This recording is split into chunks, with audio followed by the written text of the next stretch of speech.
पूर्व आपका थोड़ा सा उसको टेस्ट करिए, क्योंकि ऐसा दिखाई नहीं पड़ रहा। आ रही है आवाज? नहीं आवाज नहीं, आपका जो उल्टा है थोड़ा सा उसको ट्विस्ट करना होगा। सेकेंड सत्र में सभी का स्वागत है। हमारे बीच में रणबीर राठी जी उपस्थित है, उनका स्वागत है। कनिका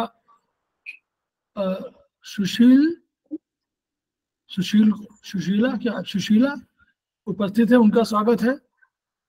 नीरजा राठी जी सेमेस्टर 2 के उपस्थित है, उनका स्वागत है। अरुणा जी उपस्थित है सेमेस्टर 2 की, उनका स्वागत है। पूर्वा बाहेती जो सेमेस्टर 3 की स्टूडेंट हैं और आज की फैकल्टी है, उनका स्वागत है। अनिता जैन जी सेमेस्टर 5 की स्टूडेंट है, उनका स्वागत है। इसके अलावा अन्य बहुत से लोग जुड़े हुए हैं। प्रभजीत जी सेमेस्टर 2 के स्टूडेंट हैं, उनका स्वागत है। और कनिका मैम उपस्थित है, उनका स्वागत है। इसके अतिरिक्त अन्य लोग जो उपस्थित है उन सभी का स्वागत है। और हम लोग आज जो है पूर्वा जी को, जो सेमेस्टर 3 की स्टूडेंट हैं, तो वो फीमेल रिप्रोडक्शन सिस्टम पर जो है चर्चा करेंगी हमारे बीच में। तो उनका हम स्वागत कर रहे हैं और उनको हम हैंडओवर कर रहे हैं, शेयर कर रहा हूं मैं।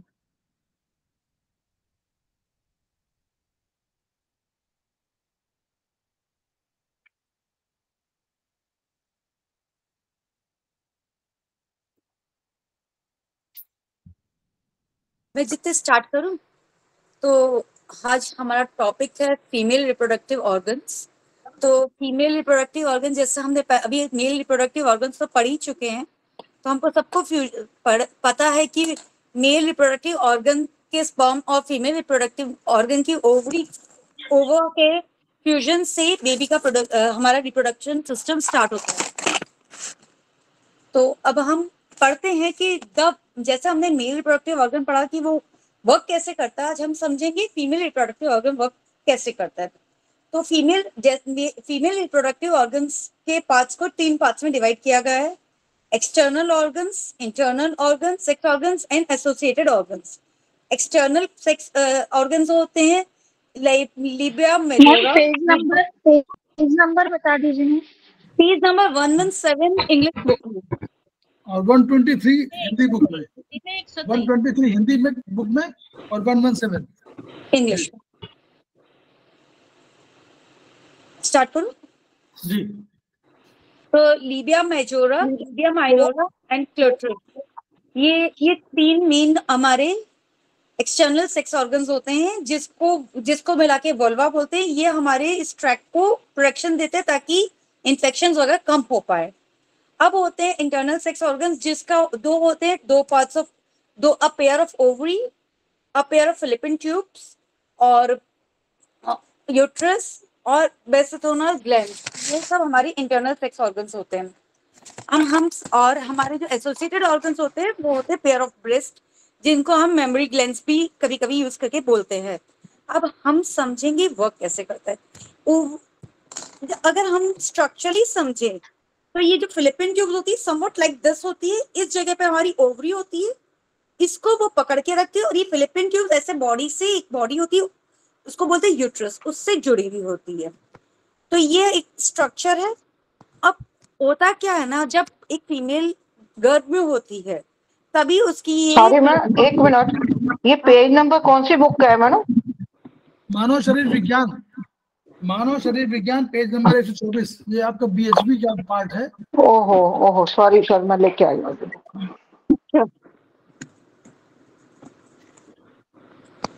मैं कंटिन्यू करती हूँ। हाँ, यस, कंटिन्यू करो। तो हम जो ये होता है, ये जो formation of ovary and all that जो प्रोडक्शन प्रोसेस है, ये जब एक फीमेल गर्भ में तब से ही शुरू हो जाता है। तब ये फॉर्मेशन, उसको प्राइमरी फेज बोलते हैं। तो हमारे पास जो ये ओवा का ये जो फॉलिकल्स होते हैं, फॉलिकल्स की मैच्योरिटी स्टार्ट हो जाती है, लेकिन कुछ लेवल पे आके जब बेबी का बर्थ होता है, तब ये जब वो बेबी पैदा होती है तब ये फॉलिकल वाला ये जो फॉलिकल प्रोडक्शन का जो फेस होता है ये स्टॉप हो जाता है। तो हमारे पास जब बेबी गर्भ में होती है तब कुछ एन नंबर्स मतलब लैक्स में होती है उसके बाद ये फॉलिकल्स। बट जब वो प्यूबर्टी की एज पे आती है तो कुछ 60,000 से 80,000 तक की फॉलिकल्स ही बचती, बाकी सब स्पॉइल्ड हो जाती है हमारी। इसीलिए ये मेनिपोज वाला एक फेज जो फीमेल्स में आता है वो इसी कारण से आता है, क्योंकि हमारे पास लिमिटेड नंबर ऑफ फॉलिकल्स है जिससे हमको ओवा बनेगा। अब ये प्रोसेस होता कैसे है, तो ये हमारे पास फॉलिकल्स और बॉडी में बनी है। जैसे मेल रिप्रोडक्टिव ऑर्गन्स में टेस्टिस कंटिन्यू बनते रहते हैं, वैसे फीमेल्स में बनता नहीं है। वो गॉड का पहले से लेडी बनी है तभी मिला है, बाद में कुछ नहीं बनेगा। जैसे हम बोले किडनी एसेंस को बोलते हैं ना, एक लिमिटेड अमाउंट में होता है, जीवन साथ लिमिटेड अमाउंट में होता है, वैसे ही हमारी फॉलिकल्स भी लिमिटेड अमाउंट में ही होती है। वो धीरे धीरे खत्म हो रही होती, कंज्यूम होती जा रहे हैं, हम लोग कंज्यूम कर रहे हैं उसको। अब वो होगा कैसे, तो वो वहां पे उस फेस पे जब वो पैदा हुई तो फॉलिकल्स का जो फेस है, प्राइमरी फेस, वो वहीं पे स्टॉप हो जाएगा। फिर जैसे ही प्यूबर्टी आती है तो एलएच जो है एलएच जो है ना हमारा हार्मोन, उसके थ्रू प्यूबर्टी जब आती है तब ये वापस से हमारा प्यूबर्टी का मतलब है रिप्रोडक्टिव सिस्टम वापस से रीस्टार्ट होता है। तो इसका प्रोसेस ऐसा होता है, वो हाइपोथैलेमस हमारे पिट्यूटरी ग्लैंड को ये इंस्ट्रक्शंस देते हैं कि फॉलिकल स्टिमुलेटिंग हार्मोन को एफएसएच को रिलीज करो। जब वो एफएसएच रिलीज होता है तो वो के पास जाता है और वो उनको बोलता है कि फॉलिकल्स का जो प्रोसेस है उसको स्टार्ट करना शुरू करो। तो एक ओवरी को आप सब ओवरी के अंदर एक वो बैग टाइप का स्ट्रक्चर होता है, उसमें 8-10 ओवरीज होती है, वो धीरे धीरे बढ़ने लगती है। तो बहुत सारी 4-5-6-7 ओवरीज बढ़ती है, लेकिन धीरे जैसे जैसे ये पीरियड होता है, फॉलिकल फेज जो होता है ये जनरली होता है 13 to 14 डेज का। इसमें इस पीरियड में क्या होता है, 4-5 फॉलिकल्स बढ़ रही है एक ही बैग के अंदर, बट ग्रेजुअली क्या होता है, जो सर्वाइवल ऑफ द फिटेस्ट जो सुना है ना, एक जो फॉलिकल होती है वो डोमिनेट करके बाकी सबको खत्म कर देती है, वो एक ही फॉलिकल रेडी होती है। फिर हमारे हाइपोथैलेमस से पिट्यूटरी को वापस से एक और इंस्ट्रक्शन मिलती है कि एलएच दैट इज लेक्टोजाइनिंग हार्मोन को रिलीज करो, लेक्टिनिन हार्मोन को रिलीज करो। वो जब रिलीज होता है तो ये जो फॉलिकल्स का जो बैग है, सर इस बैग का नाम मुझे याद नहीं आ रहा, इसको फ्रैक्चर करता है। तो जब तक ये अंदर बैग के अंदर है तब तक इसको ग्रेफिन फॉलिकल बोलते हैं, ये ओवा नहीं है। जब ये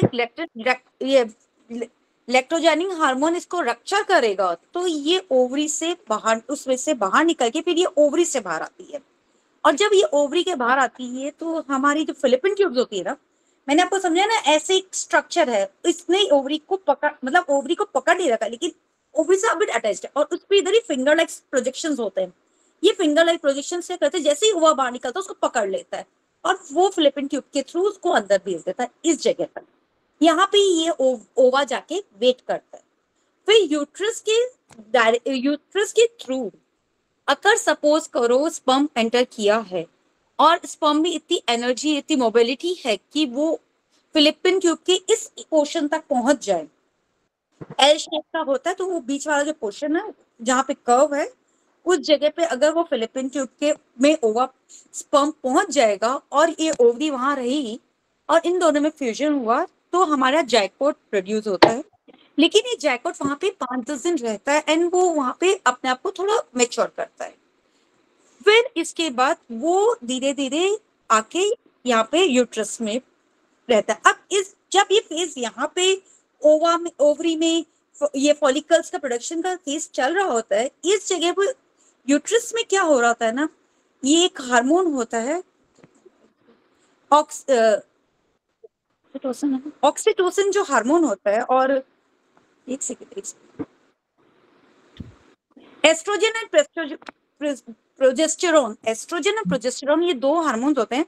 ये यूट्रस जो होता है इसको एक घर बनाने की कोशिश कर रहे होते हैं, क्योंकि वो लोग वेट करते हैं कि वो हर साइकिल में वो लोग ये अज्यूम करते हैं कि एक ओवा एक जैकपॉट बनके इसमें इम्प्लांट होएगा यूट्रस में। तो वो यूट्रस की वॉल्स को थिकन करते हैं, वहां पे ब्लड सर्कुलेशन क्रिएट के लिए नर्व्स बनाते हैं, ऑल दैट उसको एक एटमॉस्फेयर क्रिएट करते हैं कि बेबी वहां पे अगर इम्प्लांट हो, अगर जैकोट वहां पे इम्प्लांट हो तो वो सर्वाइव कर पाए और उसको सब न्यूट्रिएंट्स वहां पे मिल पाए।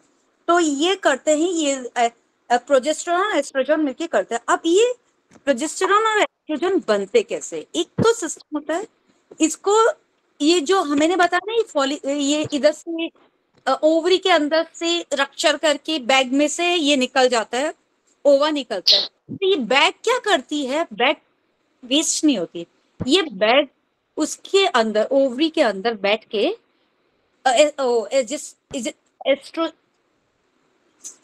एस्ट्रोजन को प्रोड्यूस करती है। तो ये एस्ट्रोजन फिर जाके यहाँ पे यूट्रस में सेल वो बनाती है, और प्रोजेस्टेरॉन भी प्रोजेस्टेरॉन ओवरी खुद प्रोड्यूस करती है, और ये दोनों चीजें जाके यूट्रस का वॉल थिकन करती है और एक एटमॉस्फेयर क्रिएट करती है कि वो बेबी, वो जैकोट वहां पे रह पाए और उसको जो जो चीजें जरूरी है वो वहां पे उसको प्रोवाइडेड हो।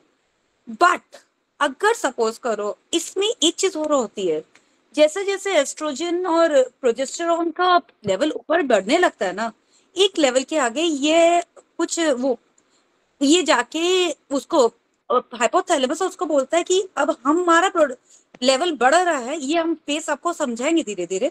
इस फेज में जाके वो एफएसएच और एलएच का प्रोडक्शन का वो सिक्रेशन बंद करवा देता है। तभी इस तो ये मैं आपको अभी अपन इतना सा समझ के, जब इनका लेवल थोड़ा ज्यादा बढ़ जाता है तो उसका लेवल जैसे हमारे ये ग्लैंड्स में होता है ना, इंसुलिन बढ़ता है तो ग्लाइकोजन खत्म हो जाता है, रुकता है, ग्लाइकोजन बढ़ता है तो इंसुलिन खत्म होता है। ये थोड़ा सा इसमें कोऑर्डिनेशन का प्रोसेस होता है कि एक रहेगा तो दूसरा कम होएगा, दूसरा रहेगा तो एक कम होएगा। अब ये सिस्टम हम अब धीरे धीरे समझेंगे होता है और क्यों होता है।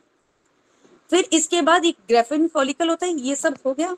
अब अगर सपोज करो वो स्पर्म नहीं पहुंचा, रिप्रोडक्शन नहीं हुआ, फर्टिलाइजेशन नहीं हुआ, तब क्या होता है, ये जो वॉल जो बनी थी, ये जो ओवा था, ये ओवा और ये वॉल सारी बाहर आ जाती है। This is called our menstrual flow. इसमें हमारी जो पीरियड्स में ब्लीडिंग होती है, मेंस्ट्रुअल फ्लो जो होता है, ये इस कारण से होता है बिकॉज क्योंकि वो हुआ नहीं है, तो अब ये जो वॉल है इसकी जरूरत नहीं लग रही है उसको, तो वो वॉल के साथ सब कुछ बाहर आता है, तो हमारा फ्लो होता है। और इस टाइम पे क्या होता है ना, कभी कभी इस टाइम पे कभी कभी क्या होता है ना, कॉन्ट्रैक्शन होना पड़ता है, कुछ मसल्स का फंक्शन होता है, इस कारण से कभी कभी हमको जब थोड़ा पेन होता है, ऑल दैट प्रॉब्लम्स होती है। अब और लेकिन अगर ये सपोज करो ये ओवा जैकोट बन गया और ये, तो अब हमको एलएच और एफएसएच को रोकने का रीजन ये मेरे को शायद इसीलिए भगवान ने ये क्रिएचर किया होगा, क्योंकि हमारा जो यूट्रस है ना बहुत छोटा होता है, एक बैग, उसमें एक बेबी को वो अकोमोडेट करता है। अगर वापस से एफएसएच और एलएच बन रहे होंगे तो वापस से वहां पे ओवरी में वही साइकिल वापस से चल रही होगी। वापस से अगर कोई ओवा आ गया और वापस से वो फर्टिलाइजेशन हो गया, तो हमारी ओवरी डोंट हैव, अपनी ओवरी में इतनी कैपेसिटी, वो यूट्रस में इतनी कैपेसिटी नहीं थी कि दो बेबी तो फिर भी हमने यहाँ सुना है कभी से होता है, बट आप अगर देखेंगे 2 बेबी रहते हैं तो थोड़े कंपैरेटिवली वीक होते हैं, क्योंकि यूट्रस की कैपेसिटी है। और हम आगे देखेंगे कि एक फीमेल जब वो प्रेग्नेंट होती है तो उसको कितना न्यूट्रिएंट्स चाहिए होता है, तो हमको उतना न्यूट्रिएंट्स एक को अच्छे से 4-5 करे थे एक अच्छे से प्रोड्यूस हो। इसके कारण से ये सब सिस्टम ऐसा भगवान ने बनाया कि जब प्रोजेस्टेरॉन और एस्ट्रोजन की लेवल बढ़ रही है, मतलब हमारे जाइकोट का इम्प्लांटेशन हो गया है उसमें यूट्रस में, तो नाउ हमारे ये जो आगे का प्रोसेस दोबारा फर्टिलाइजेशन वाला प्रोसेस है वो 9 मंथ तक स्टॉप हो जाए, दूसरा कोई फर्टिलाइजेशन नहीं हो और ये अच्छे से बने, इसलिए उसको रोक दिया जाता है वहां पे। आप किसी को कुछ पूछना है सर, कुछ ऐड करना चाहते हैं? हम बताएं? हाँ सर। देखिए, जितना मेल का जो स्ट्रक्चर है वो थोड़ा सा कॉम्प्लेक्स है, लेकिन मेल का जो फंक्शन है वो बहुत सरल है। इसके उल्टे में क्या है, फीमेल का जो स्ट्रक्चर है बहुत सरल है, लेकिन जो फंक्शन है वो बहुत कठिन है, बहुत कठिन है। मतलब इतना जल्दी समझ में आएगा नहीं। मैं वैसे बता दूं, क्योंकि सबसे अधिक प्रभाव क्या है, जो मेल में है प्यूबर्टी लेवल से शुरू होता है सब। वहां प्यूबर्टी लेवल 13-14 एज, ये यहाँ भी है 13-14 एज। लेकिन वर्चुअली क्या होता है, मेल में सारा कुछ 13-14 के बाद शुरू होता है, और ये जो जिसको हम बोलते हैं कि स्पर्म जनरेशन का है, तो वो प्रोसेस 14 से शुरू होता है। यहाँ ऐसा नहीं है, यहाँ जन्म से ही शुरुआत होती है, और फॉलिकल्स जो ओवरी है उसमें कुछ नहीं, स्ट्रोमा है, एक बाहरी आवरण है, उसके अंदर जो है फॉलिकल्स पड़े हुए हैं, जनरेटिंग जो जर्म सेल्स होते हैं। जर्म सेल्स माने जो सेल्स स्ट्रक्चर को, ऐसे स्ट्रक्चर को डेवलप करते हैं, तो वो जर्मिनल सेल्स बोलते हैं शुरू में। तो उनके माध्यम से यहाँ छोटे छोटे ओवरी में छोटे छोटे होते हैं। प्राइमरी पार्ट इसीलिए बोलते हैं, प्राइमरी सेक्स ऑर्गन बोलते हैं, क्यों? जहां से पहली बार आपको कोई एक तो सीक्रेशन ऑफ हार्मोन हो, और वहीं पर हमारा ओवम बने या हमारा जैसे स्पर्म बने, उसको हम लोग प्राइमरी सेक्स ऑर्गन बोलते हैं। तो यहाँ प्राइमरी सेक्स ऑर्गन है ओवरी। ओवरी में स्ट्रक्चर बहुत सरल है, केवल स्ट्रोमा, मतलब उसका जो बाहरी आवरण है वो स्ट्रोमा है, उसमें सेल कुछ ब्लड सेल्स भी जाती हैं। इसके अलावा बाहर केवल पड़े हुए हैं फॉलिकल्स। तो ये फॉलिकल्स जन्म से शुरू हो जाते हैं, लेकिन जो फॉलिकल्स के डेवलपमेंट का प्रोसेस होता है उसमें 4 प्रोसेस होते हैं। तो वो उन प्रोसेस का नाम मत जानिए, लेकिन वो प्रोसेस क्या होता है कि एक ही प्रोसेस के बाद ये फंक्शन बंद हो जाता है। तो उस समय तक लाखों फॉलिकल्स तैयार हो चुके होते हैं। Now during this time 9 months have passed, तो वो 9 मंथ्स बाद पार्चुरेशन जिसको बोलते हैं, हम लोग उसको बोलते हैं मेडिकल टर्म्स में पार्चुरेशन, जिसको डिलीवरी बोलते हैं। तो पार्चुरेशन जब हो गई तो उस समय तक लगभग लाखों की संख्या में ये डेवलप हो चुके होते हैं। बट ड्यूरिंग द, जैसे जन्म आपका हुआ तो ये क्या हुआ, धीरे धीरे ये सब सेल डेथ होने शुरू हो जाते हैं, ये फॉलिकल्स मरने लगते हैं, मतलब डिजेनरेट होने लगते हैं, degenerating process. At the level of puberty लगभग 60 से 80,000 केवल फॉलिकल्स डेवलप करते हैं। अब 14 एज आ गई, 14 एज आ गई। अब ये जीएन जो अभी बताया पूर्वा ने कि जीएनआरएच जो है, ये गोनेडोट्रोपिक हार्मोन जो है, ये कौन हमारा करता है, हमारा सबसे जो मास्टर ग्लैंड तो हमारे पिट्यूटरी मानते हैं, लेकिन हम लोग उसके ऊपर हाइपोथैलेमस मानते हैं। तो हाइपोथैलेमस कहता है अग्न फंक्शन करो। तो ये जो एलएच और एफएसएच है, इनका फंक्शन क्या है, ये केवल जैसे एफएसएच का उसमें लिखा हुआ है फॉलिकल स्टिमुलेटिंग हार्मोन, यानी फॉलिकुलर जो फेज है उस फेज में पहले इन दोनों के प्रभाव से क्या होता है, वो फॉलिकल्स डेवलप होने लगते हैं। तो प्राइमरी फॉलिकल्स, फिर सेकेंडरी फॉलिकल्स, फिर टर्शरी फॉलिकल्स, फिर ग्राफिन फॉलिकल्स। तो ग्राफिन फॉलिकल्स के लेवल पर आकर के जो एलएच और एफएसएच का ऐसा होता है कि कई पड़े हुए हैं, कई डेवलप हो रहे हैं, लेकिन एक मेन डेवलप होता है। तो इसी तरह चूंकि ओवरी 2 है तो एक मंथ में एक ही डेवलप करेगा। नॉर्मली अगर एक तरफ से एक ओवरी से एक डेवलप हो रहा है तो दूसरी ओवरी से एक डेवलप करेगा अगले मंथ, लेकिन कभी कभी दोनों डेवलप हो जाते हैं। ये बहुत कम, ये नॉर्मल अपवाद के रूप में है, लेकिन नॉर्मली नहीं है। नॉर्मली एक ही डेवलप होता है, लेकिन कभी कभी 2 डेवलप हो जाते हैं। अब ये जब एलएच एसएच क्या करते हैं, इसको पूरा आगे बढ़ाते रहते हैं, इसको डेवलप कराते रहते हैं। अंत में जब ग्राफिन फॉलिकल्स के लेवल पे होता है तो ये बर्स्ट आउट होता है। क्यों? कोई हार्मोनल के प्रभाव, ये एलएच एफएसएच के प्रभाव में वो बर्स्ट आउट होता है, और बर्स्ट आउट होने के बाद वो चला जाता है बाहर, निकल जाता है वहां से अपना आवरण छोड़ करके बाहर, उसको हम लोग ओवम कह देते हैं। वो हमारा प्रोसेस शुरू हो जाता है। अब देखिए स्ट्रक्चर, देखिए स्ट्रक्चर में दोनों तरफ इस तरह के ओवरी बनी हुई है, उसके नीचे फिम्ब्री मतलब यूं करने वाला, स्पंजिंग करने वाला वो है, और एक यहाँ से हुआ, तो यहाँ से एक को ऊपर जो फॉलिकुलर वो क्या कहते हैं, फॉलिकल नहीं, 2 फेलोपियन ट्यूब होती है। तो फेलोपियन ट्यूब का जो फिम्ब्री होता है वो उसको ऐसे खींच लेता है। तो जब खींच लेता है तो वो ऊपर ओवम चला जाता है। जो इसकी बॉडी होती है वो ऐसा सिलिएटेड कॉलमनर हमारा सेल्स की होती है, जो सिलिएटेड माने जिसमें थोड़ा सा हल्के से मूवमेंट का वो गति होती है, तो गति देने पर चली जाती है। और इसका जो लंबाई है लगभग 10 से 12 से 15 सेंटीमीटर के आसपास, 10 से 12 सेंटीमीटर के आसपास इसकी लंबाई एक तरफ होती है, दूसरी तरफ भी 10-12 होती है। तो उसमें एम्पुला माने, जब भी आप पढ़िएगा आप लोग आगे, एम्पुला माने होता है हमेशा जहां कहीं एम्पुला का यूज हो, एम्पुला में ऊपर फूला हुआ भाग, और स्थमस माने पिच का भाग। तो स्थमस में ये आगे धीरे धीरे बढ़ता जाता है, तो लगभग फेलोपियन ट्यूब के बाहरी जो जहां पर हम लोगों ने देखा था वहां से लगभग 1/3 पर आकर के ये रुक जाता है, वहां पर ये वेट कर रहा है। ठीक, एक तरफ से एक वेट कर रहा है इधर। अब इस बीच में क्या हुआ प्रोसेस में, इस बीच में हमारा जो है जो एक्सटर्नल सेक्स ऑर्गन्स के थ्रू जो है यहाँ से स्पर्म जाते हैं। स्पर्म की संख्या करोड़ों में होती है, लेकिन अल्टीमेटली यहाँ तक आते रहते सब, यद्यपि उनके साथ जो है डिफेंस के पूरे सिस्टम होते हैं, लेकिन ये एरिया जो होता है एसिडिक कैरेक्टर वाला होता है, प्लस डिफेंसिव लेवल के बॉडी, जो यूट्रस का डिफेंसिव लेवल है, ये पूरे इस मार्ग का जो डिफेंसिव लेवल है वो उसको रप्चर करता है, और अंत में आकर के 200 के आसपास केवल ऐसे हैं जो पहुंच पाते हैं।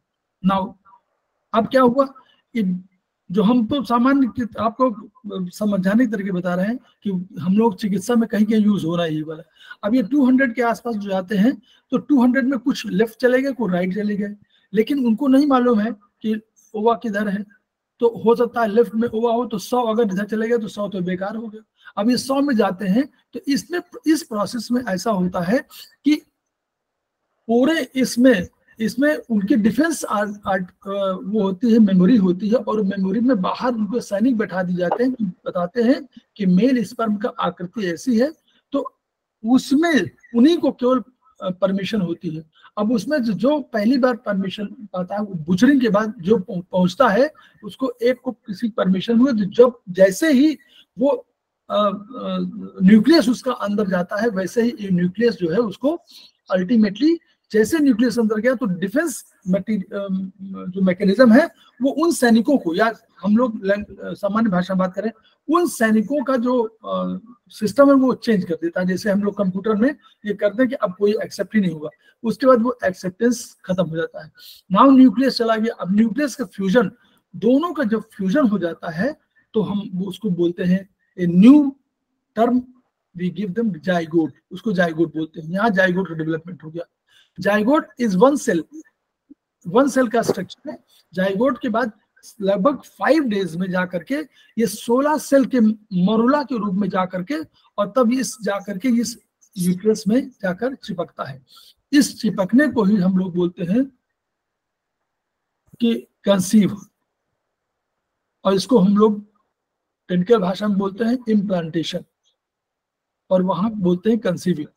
अब जब चिपक जाता है, अब उस समय अभी पूर्वा जी ने बताया कि जो हमारा एस्ट्रोजन और प्रोजेस्टेरोन, दो हमारे पास हार्मोन ओवरी भी निकाल रही है, वो भी बना रही है। ओवरी में जो फॉलिकल्स बचे हुए वो स्ट्रक्चर तो वो नष्ट हुआ, बाहर हुआ, लेकिन है तो यूज कर रहा, तो वो अल्टीमेटली इनके लिए खाद्य रसद, पानी, हार्मोन, इन सब का होता है। तो उससे क्या होता है, इसको डेवलप करना है, उन्हें तो मालूम नहीं। तो इस बीच में उसकी प्रिपरेशन ऑफ न्यू पर्सन, उसके न्यू पर्सन का वेट करते हैं कि उसका स्वागत करने के लिए यहाँ पर पूरा एक सिस्टम बनता है, और उसके 3 वॉल के 3 लेयर होती हैं, अंदरी और बीच की और बाहरी 3 लेयर होती हैं। तो तीनों लेयर्स में जो है डेवलपमेंट होता रहता है, और ये प्रोसेस क्या होता है, नॉट ओनली LH और FSH, बल्कि उसमें प्रोजेस्टेरोन और एस्ट्रोजन का भी रोल होता है, और वो उसको सर्ज करते थे, उसको बढ़ाते रहते हैं ताकि वो एक बेड तैयार हो सके। नाउ सपोज 5 डेज पर इसको आना है, और 5 डेज तक यहाँ आकर इसको इम्प्लांट होना है, लेकिन 5 डेज में नहीं हो पाया, तो ये नेचुरली उसको मैसेज मिल जाता है कि ये नहीं आया। ये मैसेज जब मिलता है तो वैसे ही ये शेड आउट होने लगता है, और जब शेड आउट होने लगता है, इसी को हम लोग बोलते हैं कि मेंस्ट्रुएशन, इसी को बोलते हैं।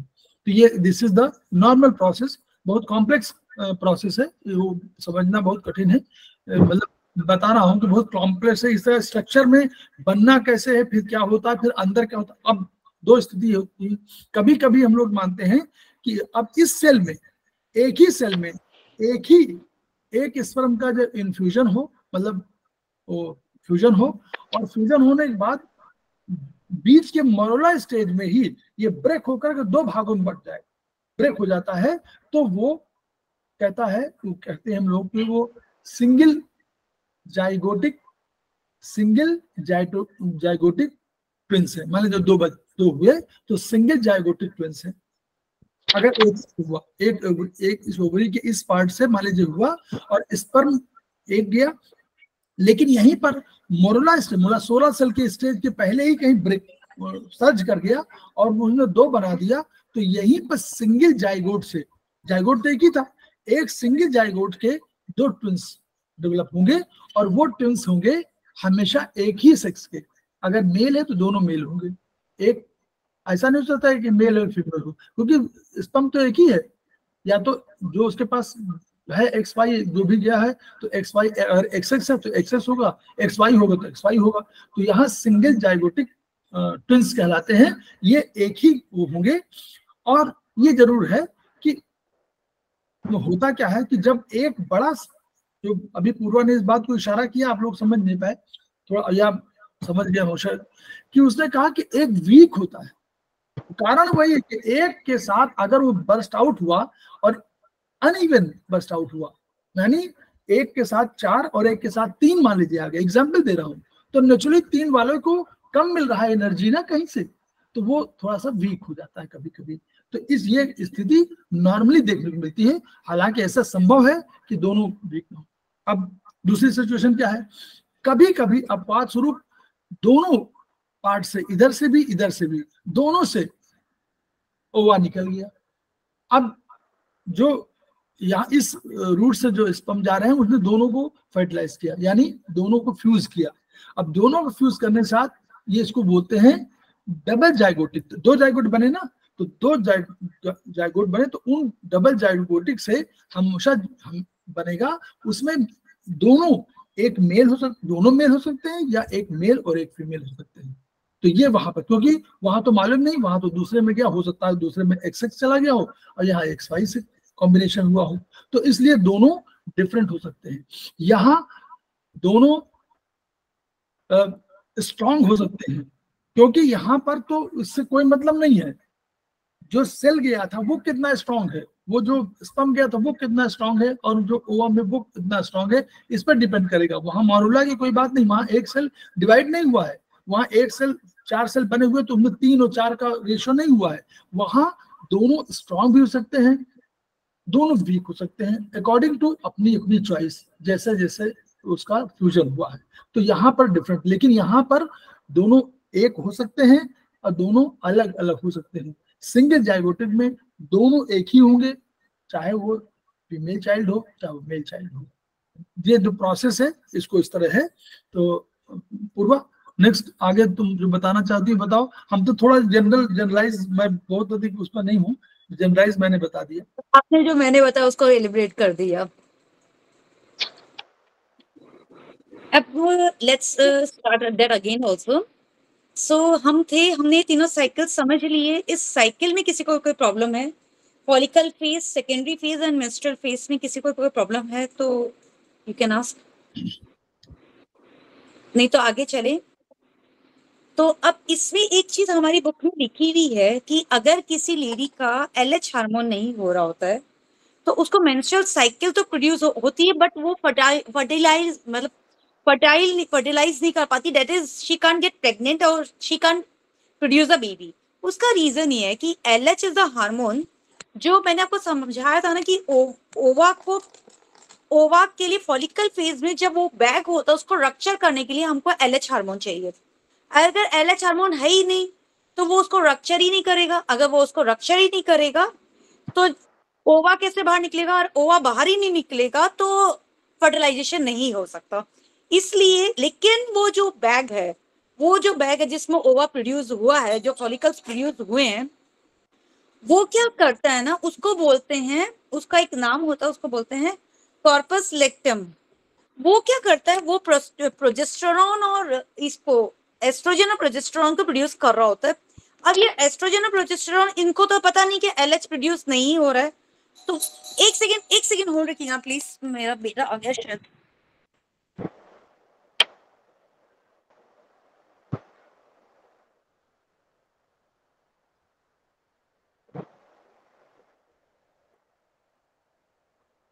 सो उसको पता नहीं होता कि एलएच एलएच है, एलएच नहीं आएगा।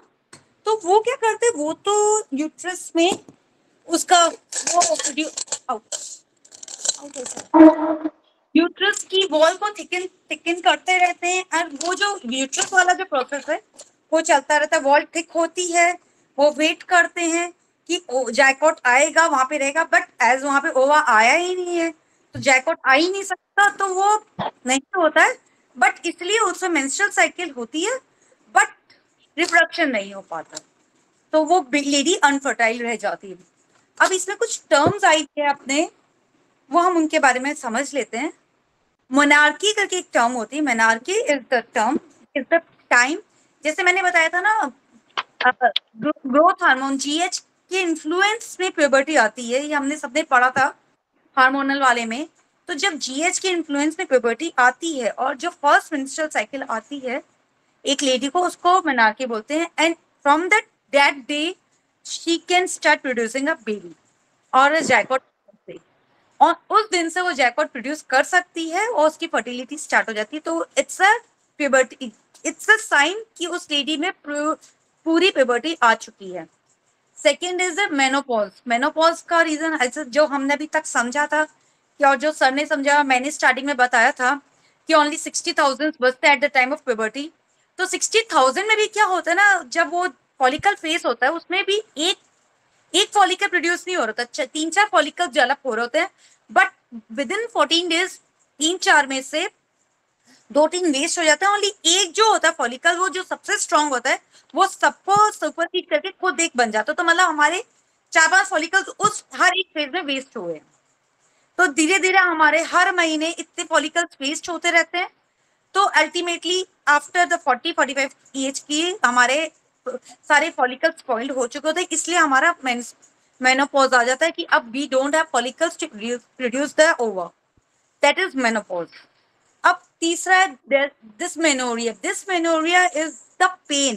पेन जब होता है, मैंने जो बताया था यूट्रस से जब वो शेड आउट होता है वॉल, तो ऐसे ही तो शेड आउट नहीं हो जाएगा ना कोई भी चीज को, उसको कुछ प्रेशर लगता है, हमारे यूट्रस को कुछ प्रेशर देना पड़ता है कि वो जो वॉल का जो जितना भी सामान उसके अंदर बना है वो सब बाहर आए। तो जब वो बाहर आता है तो हमारा जो जो पैसेज है that is also very narrow, बहुत थिक नहीं है। तो उधर से आने में, इन सब प्रोसेस में जो पेन होता है लेडी को, किसी को ज्यादा होता है किसी को कम होता है, उस पेन को बोलते हैं डिस्मेनोरिया। वो जो पेन अगर ज्यादा हो तो उसके कारण से। और pre menstrual tension, pre menstrual tension generally puberty जब स्टार्ट होती है तब होता है, क्योंकि विद इन हमारा जनरली 28 डेज का मेंस्ट्रुअल साइकिल होती है, बट उससे पहले कभी कभी पेन हो, कुछ हो, बिकॉज एलएच के जीएच के इन्फ्लुएंस से हमारे ना मसल्स बनते रहते हैं। आपने देखा होगा जैसे ही लेडी में प्यूबर्टी या जेंट्स में प्यूबर्टी होती है तो उनके सेक्स ऑर्गन्स में डिफरेंस आने लगता है, उनकी स्ट्रक्चर में डिफरेंस आने लगता है। और उस समय एज मैंने कहा ना कि हमारे ब्रेस्ट को हम लोग बोलते हैं कि एसोसिएटेड ऑर्गन्स, तो दे ऑल्सो, उधर mammary glands also start producing something, hopping कि जायकोट इम्प्लांट होएगा, ऑल्दो वो हर टाइम होता नहीं है।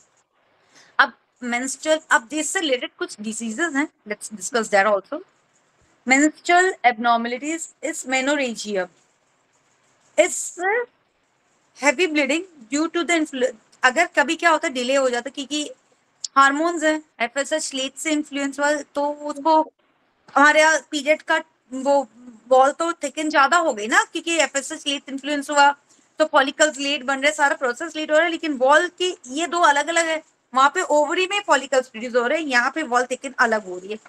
तो अगर वॉल थिकन ज्यादा हो गई तो हमको ब्लीडिंग ज्यादा हो जाएगी, तो उसके कारण से कभी कभी हमको ज्यादा ओवरफ्लो होता है, वो सब फील होता है। आपने देखा होगा पीरियड ज्यादा होते हैं तो पेनफुल होता है, बिकॉज वो बहुत थिक भी हो जाती है और थोड़ी स्ट्रांग भी हो जाती है और ज्यादा भी हो जाती है। और कुछ बोलना किसी को? पॉलीमेनिया इज की मेंस्ट्रुअल साइकिल शॉर्ट हो जाती है जनरली 21। ये जनरली होता कब है ना, लेडी प्रेगनेंसी से उठती है तो उस टाइम पे, क्योंकि वो कुछ और भी बहुत कुछ हार्मोन्स उसके वे वर्क कर रहे होते हैं और वो यूट्रस की वॉल थिकन हुई भी है, वो एक साथ तो पूरी निकल नहीं पाती, ग्रेजुअली निकल रही होती है। और जस्ट प्यूबर्टी आती है तब वो हार्मोनल इम्बेलेंसेस के कारण इन 2 पीरियड्स में जनरली हमको देखा गया है कि मेंस्ट्रुअल साइकिल 21 डेज की मेंस्ट्रुअल साइकिल हो जाएगी, जल्दी पीरियड्स आने लगते हैं एंड ऑल दैट, थोड़े से प्रॉब्लम्स होने लगती है।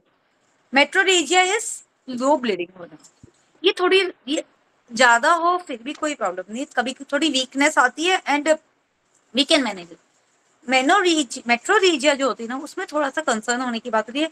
आइदर कल आपको मैम भी पढ़ाएगी वो menstrual cycle and all that के बारे में, जो बेसिकली इसका क्या होना, अगर बाई चांस यूट्रस में वॉल पूरी शेड आउट नहीं हो और थोड़ी रहने लग जाए तो वो यूट्रस इन्फेक्शन एंड वो प्रॉब्लम क्रिएट करने लगती है और उसमें सिस्ट हो सकता है, क्योंकि वो वहीं पे रह रही है तो ग्रेजुअली वो ओवरकोट होके सिस्ट होने का रिस्क होता है, इसलिए वो वहाँ पे थोड़ा सा टीचर होता है। और कंटिन्यू ब्लीडिंग, क्योंकि वो कैंसर वगैरह कुछ रीजन से वो कंटिन्यू ब्लीडिंग होती थी, तब हमको जनरली यूट्रस को रिमूव करवाना पड़ता है। अब एक चीज यहाँ पे मैं आपको थोड़ा सा बोलना चाहूंगी कि हम ऐसा क्यों होता है कि हर महीने हमारी यूट्रस वॉल बनेगी। तो हमारी तो एक बार यूट्रस वॉल बना के हम बेबी के लिए जैकॉट के लिए वेट कर सकते थे, लेकिन हर महीने, क्योंकि हर महीने यूट्रस वॉल भी बन रही है, वो शेड आउट भी हो रही है, पेन भी हो रहा है, ब्लड का भी हमारा डिस्चार्ज हो रहा है, हमारे में वीकनेस भी आती है। बट इसका सबसे बड़ा रीजन ये जो मुझे समझ में आता है, जो लगता है कि ये शायद इसलिए होती है क्योंकि इसका जस्ट बाद में जो हमारा सेक्स ऑर्गन है दैट इज ओपन, तो उधर इन्फेक्शन का रिस्क हो सकता है। अगर वो बना हुआ रहा और बाई चांस कोई कारण से इन्फेक्शन हो, हमारे यूटीआई इन्फेक्शन तो बहुत कॉमन है, हमको लेडीज को पता ही है, और वो इन्फेक्शन अगर इधर गया और जायकोट इम्प्लांट उस इन्फेक्शन वाले एरिया में हुआ तो जायकोट की हेल्दी होने की प्रोबेबिलिटी कम हो जाएगी। तो क्योंकि वो जायकोट प्रॉपर हेल्दी हो और वो जो चीज हमारा जो बेबी प्रोड्यूस होके बाहर आ रहा है एटमॉस्फेयर में वो अच्छे से हेल्दी हो, इसलिए ये प्रोसेस होता है कि हर महीने की मेंस्ट्रुअल साइकिल होती है। अदरवाइज वो भी कर सकते थे कि एक ही वॉल बन गए और बाकी जैसे सारे ऑर्गन्स एक ही रहते हैं, बार बार चेंज तो नहीं होते। बट क्योंकि हमको एक नए प्राणी को अर्थ पे लाना, तो वो हेल्दी हो, अच्छे से आए, उसका पूरा ध्यान रखा जाए। भगवान नेचर ने भी उसका इतना ध्यान रखा है, तो इसलिए हम लोग भी जब बेबी हो जाता है तो इसको इन्फेक्शन नहीं, उसका पूरा ध्यान रखते हैं। तो ये भगवान ने भी ध्यान रखा है, यूट्रस में भी ये प्रोसेस ऐसा किया हुआ है। किसी को कुछ पूछना? आगे बढ़ते हैं। अब इसमें देखते हैं ये जो प्रेगनेंसी, वो तो हमने देख लिया 28 डेज की मेंस्ट्रुअल साइकिल है, अगर जैकपॉट नहीं इम्प्लांट हो रहा है तो 28 डेज में फ्लो होके सारा मेंस्ट्रुअल ब्लड बाहर आ जाता है। अब ये जो होता है, ये प्रेगनेंसी पीरियड होता है, ये 120 days 180 days plus minus 10 days का होता है। और इसमें जब धीरे धीरे जब हमारा 9 मंथ्स के टूवर्ड्स आते हैं तो हमारे को morning sickness, increase body weight, ये सब तो हमको सबको पता है, ये सब होता है। इनका रीजन भी बेसिकली यही है कि नियर लोअर एब्डोमेन में हमारे पास प्रेशर आ रहा है और हमारा ये जो यूट्रस है, ये जो एक 3x4 इंच का इतना ही बड़ा बैग होता है, इतना सा बैग होता है, वो इतना एक्सपेंड होकर एक बेबी को अकोमोडेट कर रहा है। तो इसलिए वो, और हमको उसको फीड भी करना है, तो ये सब थोड़ी सी और इतने हार्मोनल चेंजेस होते हैं, इसके कारण से हमको ये प्रॉब्लम होती है कि हमको morning sickness and all that होती है। तो इसमें देखा ना, कॉर्पस लेक्टम जो प्रोड्यूस होता है वो प्रोजेस्टेरॉन और एस्ट्रोजन बना रहा होता है। मॉर्निंग सिकनेस आती है क्योंकि वही चीजें प्रोड्यूस हो रही थी, रात भर से हम भूखे हैं, काम तो वो बेबी के लिए तो काम चल ही रहा है, तो भूख लगने के कारण, वीकनेस के कारण ये सब हो जाता है। और prolactin is secreted from, prolactin produce होके वो हमारे ब्रेस्ट में जा रहा होता है ताकि वो मेमोरी ग्लैंड्स को प्रोड्यूस कर सके, ताकि बेबी के लिए ब्लड प्रोड्यूस हो जाए। अब हम ये आप देख लीजिएगा, अब प्रेगनेंसी और लैक्टोजन, हम लेट्स टॉक अबाउट लैक्टोजन। ये लैक्टोजन भी है ना, जो बेबी के लिए मिल्क, ब्रेस्ट में मिल्क प्रोड्यूस होना और मिल्क सीक्रेट होना, ये भी 2 अलग अलग प्रोसेस है। 2 हार्मोन दो हार्मोन्स इनके लिए इन्वॉल्व होता है। एक होता है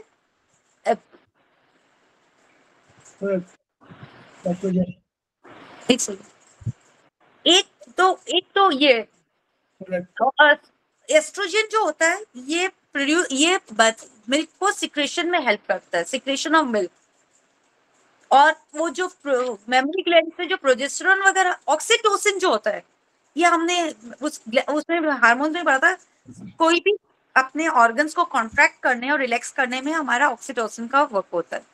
तो जो मिल्क का सिक्रेशन है that is because of oxytocin, और जो मिल्क का प्रोडक्शन है वो एडीएच के इन्फ्लुएंस में प्रोडक्शन होता है और ऑक्सीटोसिन के इन्फ्लुएंस में सिक्रेशन होता है। और जैसे बेबी रोता है ना तो हाइपोथैलेमस में आ जाता है कि भैया baby is crying, the voice of baby, उससे वो ऑक्सीटोसिन को सिक्रेट करता है, जिसके कारण हमारा मिल्क सिक्रेशन स्टार्ट हो जाता है। और एक मैंने बताया था ना कि एक ही ओवरी निकल पाती है और फिर हमारा एफएसएच और एलएच को रोक दिया जाता है, बिकॉज एक प्रेग्नेंट लेडी को 30,000 कैलोरीज अ डे चाहिए, 80,000 कैलोरीज अ डे की एनर्जी चाहिए होती है to feed herself and feed a baby too. और उसके बाद जो उसको एक बेबी को जब वो निकालती है तो यूट्रस को वापस से सही पोजीशन और वापस से अपने को रिकवर करने में इतनी कैलोरीज है, इतना एनर्जी उसको लग रही है। तो अगर मैक्सिमम 2 को शी कैन अकोमोडेट, उससे ज्यादा अगर उसका होएगा तो उसको अकोमोडेशन में थोड़ा प्रॉब्लम होएगा और वो चीजें उतनी हेल्दी नहीं हो पाएगी शायद। इसलिए ह्यूमंस में जनरली एक ही होता है, एक्सेप्शंस आर ऑलवेज देयर। वो एक्सेप्शंस में 2 बेबी प्रोड्यूस हो जाते हैं। अब किसी को कुछ पूछना? सर चैप्टर तो ये 2 बेबी आपने बताए जैसे, तो क्या मतलब मेरे को ये समझ नहीं आया कि क्या मतलब कैसे हो जाता है ये। मैं समझाती हूँ आपको। देखिए, अपने ये 2 फिलिपिन ट्यूब्स हैं, 2 ओवरीज हैं। सपोज करो इस ओवरी से ही एक ही ओवा निकला, सेल है, एक ओवा निकला, एक ओवा और एक स्पर्म दोनों ने मिले जैकॉट बन गया। अब ये जैकॉट कभी कभी क्या होता है, सेल अंदर ही दोबारा स्प्लिट हो जाता है। ये जो सेल बना था ये 2 में डिवाइड हो जाएगा। तो अगर ये 2, आप म्यूटेड है, ये ऑटोमेटिकली अपने आप से हो जाता है ये हाँ एक्चुअली तो होता तो सेल रिप्रोडक्शन ऐसे ही होता है ना, एक सेल 2 में डिवाइड। एक सेकंड मैं बता दूं। ऐसा, हाँ ऐसा है मैडम। जो ये जो सेल है ये सिंगल सेल जाइगोट कहलाता है। तो एक से एक का फ्यूजन हुआ, एक जाइगोट बन गया। जाइगोट बनने में कोई प्रॉब्लम नहीं, वहां तो एक ही सिंगल है, ठीक। तो जाइगोट जब बना तो उसमें जो हार्मोन्स वो आए, जो एक्स वाई आए, या तो एक्स एक्स आया या एक्स वाई आया, ठीक। यहाँ तक तो कोई प्रॉब्लम नहीं। आगे क्या करता है कि ये अभी यूट्रस में नहीं गया, ये 5 दिन बाद पहुंचेगा यूट्रस में। तो उसके पहले ये डेवलप करता है, जैसे हमारा सेल का प्लोरिफिकेशन होता है, प्लोरिफिकेशन जिसको बोलते हैं, यानी सेल डेवलप करना। तो सेल 1 से 2, 2 से 4, 4 से 5 इस तरह होते रहते हैं। वो अंत में जब ये, इसका मतलब वो 5 दिन तक ओवरी में नहीं पहुंचता। ओवरी नहीं, ओवरी से तो निकल चुका। ओवरी में तो, ओवरी की बात तो फर्टिलाइजेशन हुआ, यूट्रस की बात कर रहे हैं। उसका बेड तो यूट्रस है, उसका बेड तो यूट्रस है। बेड क्या है? बेड तो यूट्रस है। ओवरी तो केवल प्राइमरी वो है, उसने एग निकालने के लिए। हाँ बस। लेकिन जब वो आया तो उसके बाद उसका फर्टिलाइजेशन हुआ, फ्यूजिंग हुआ, उसको फ्यूजिंग बोलते हैं। तो फ्यूजन ऑफ न्यूक्लियस हुआ, तो दोनों न्यूक्लियस मिल गए अंदर, ठीक है, मेल फीमेल। अब उसके बाद वहां पर बना तो या तो एक्स एक्स होगा या एक्स वाई होगा। फिर ये एक्स वाई एक्स एक्स जो सिंगल सेल है यही मल्टीप्लाई होता है, 1 से 2, 3, 4, 5, 6। तो एट द लेवल, और इसी तरह मूवमेंट हो रहा है, धीरे धीरे वो मूवमेंट हो रहा है। कहाँ बढ़ रहा है? वो यूट्रस की ओर बढ़ रहा है। तो ये 5 to 6 डेज में ये पहुंचता है वहां। इस बीच में सेल प्लोरिफरेशन होता रहता है, यानी सेल्स डेवलप होते रहते हैं, 2, 4, 5, 6। अब एक ऐसी स्थिति आती है कि ये जो 5, 6, 7, 8 जिनको हम लोग चर्चा कर रहे हैं, यही सेल 2 भागों में बढ़ जाए, सिंगल एक्स वो ना बने, सिंगल एक्स स्ट्रक्चर ना बने, तो क्या होगा? ये दो डेवलप हो जाएंगे, अंदर ही 2 डेवलप हो चुके होंगे। अब ये जा करके वहां चिपक जाएंगे जब, तो उसको इम्प्लांटेशन बोलते हैं। अब वो डेवलप दोनों होने लगे, तो अलग अलग डेवलप दोनों होने लगे। तो ये इसमें जायगोट चूंकि एक ही है, इधर इट वाज XX और इट वाज XY, तो इसमें जो चाइल्ड होगा वो दोनों एक ही होंगे, चाहे वो मेल हो चाहे फीमेल हो। ठीक, एक तो ये स्थिति हो गई। दूसरी स्थिति देखिए, दो ओवरी हैं, दोनों से देखिए नेचर कुछ भी करता है, कभी नेचर के बारे में क्या कहना ये नहीं, कभी कभी गलती से तो दो डेवलप होते हैं, इधर भी डेवलप हुआ इधर भी डेवलप हुआ, तो और दोनों का फ्यूजन हो गया, तो दोनों का फ्यूजन हो गया तो दो चाइल्ड बन गए। तो दो चाइल्ड में अब मैं यहाँ इस लेफ्ट में मान लीजिए XY आया और राइट में XX आया, तो ऐसे में दोनों के एक होने की चांसेस भी है और मेल और फीमेल दोनों के होने चांसेस भी है, या तो मेल होगा या फीमेल होगा, या दोनों मेल हो सकते हैं या दोनों फीमेल हो सकते हैं, तो ये चांसेस उसमें होते हैं। इसमें केवल हमने ये कहा कि इसमें दो चीजें, इसमें दोनों की क्षमताओं में कोई अंतर इस वजह से नहीं होगा कि वो एक ही सेल से डेवलप हुए हैं, बल्कि ये अंतर हो सकता है कि दोनों कौन से, उनकी स्ट्रेंथ क्या थी, उनके स्वास्थ्य क्या था जिस समय वो फ्यूजन हुआ है, इस पर डिपेंड करेगा और बाकी आगे डेवलपमेंट पर। लेकिन पहले वाले में अंतर हो सकता है, अगर कोई 4 और 3 के क्रम में मान लीजिए किसी में अधिक चला गया या कोई छोटा वाला वो हुआ और उसको न्यूट्रिशन कम मिला, उसकी वजह से हुआ, तो नेचुरली फर्क पड़ सकता है, नॉर्मली पड़ता है। जी, आपने मुझसे पूछा था ना कि 1 से 2 सेल बनते हैं, तो अब ये जो बना जायकोट ये तो सिंगल एक ही सेल का बना है ना, लेकिन जब वो बेबी बाहर जब बेबी बाहर आता है उसमें तो बहुत सारे सेल होंगे, तभी वो इतना बड़ा होएगा। इतना सा जो जायकोट इतना सा जो बना है वो इतना बड़ा बेबी कैसे बन रहा है, क्योंकि सेल का डिविजन ही हो रहा है ना, तभी वो बेबी बन पा रहा है ना। तो जब वो डिविजन हो रहा है ना, उस टाइम पे कभी क्या होता है, डिविजन एक ही में होना था, लेकिन सपोज करो किसी कारण से वो स्प्लिट ही हो गया, 2 बन गए, तो वो 2 जायकोट, सिंगल जायकोट के 2 बेबी ट्विंस सिंगल जायकोट ट्विंस हो जाते हैं। वो वाली चीज सर समझा रहे थे। सर मेरे ट्विंस हैं baby. So sweet. And twins single same sex है, अलग अलग है? सेम सेक्स है, और मैं भी ट्विंस हूँ, मैं और मेरा ब्रदर। तो ये डबल जायकोट। मतलब मेरे 2 बेटियां हैं और मैं और मेरा ब्रदर है, और हाँ। मतलब मेरे पापा की फैमिली में भी उनकी बुआ और उनके चाचा ट्विंस थे। तो शादी डबल जायगोटिक इसको हाँ जी बोलते सर। हैं, टू जायगोटिक। डबल जायकोट ट्विंस हैं ये लोग। डबल जायगोटिक यही है जिसमें जैसे मैं और मेरा ब्रदर है, तो मैं हमेशा से वीक रही हूँ, अलग अलग हो गए ना दोनों। वो अलग नहीं, उससे कोई फर्क नहीं पड़ता। वो आपका जो था उस समय जो वो फ्यूजन है वो डिफरेंट हो सकता है। नहीं, इसका रीजन शायद ये होगा कि यूट्रस की भी तो एक कैपेसिटी है ना बेबी को रखने की, तो माइट भी वो थोड़ा ज्यादा स्ट्रांग होंगे तो उस जगह पे स्पेस कम मिलेगी, तो माइट भी कोई आवश्यक नहीं, यही आवश्यक नहीं है, ये भी तो आवश्यक है कि जो उसकी, देखिए इसीलिए कहते हैं ना कि सबका स्वास्थ्य ठीक होना चाहिए, क्यों बोलते हैं, तो आपका जो पर्टिकुलर देखिए सब जितने वहां पर हैं 200 अंत बचे, तो 200 का स्वास्थ्य सबका अलग अलग है, ऐसा मत सोचिए। सबके पास प्रोटीन वही है, सबके कार्बोहाइड्रेट वही है सबको, लेकिन सबका स्वास्थ्य अलग अलग है ना। आप शरीर सबका सारे लोग हैं क्या, सबका स्वास्थ्य, सारे लोग तो प्रोटीन कार्बोहाइड्रेट के बने हुए हैं? बोलिए। नहीं सर मैं ये पूछ रही थी कि यूट्रस की भी तो एक कैपेसिटी है रखने की बेबी को। हाँ, नहीं मतलब वो तो पहले, ये तो सेकेंडरी बात हुई, पहले प्राइमरी तो वहीं से हुआ, पहले प्राइमरी स्वास्थ्य, हाँ प्राइमरी स्वास्थ्य नंबर 1, फिर दूसरा न्यूट्रिशन। पहले तो स्वास्थ्य आपका जो अल्टीमेटली था वो, फिर न्यूट्रिशन। जैसे हम कहते हैं कि माँ बाप ने पहले दिया, फिर उसके बाद न्यूट्रिशन। आप भोजन बाद नहीं खाएंगे तो आप स्वस्थ नहीं रह पाएंगे, भले आप शुरू में बहुत बढ़िया स्वस्थ थे, लेकिन बाद में भोजन माल न्यूट्रिशन हो जाएगा तो आप बाद में दुबले हो जाएंगे।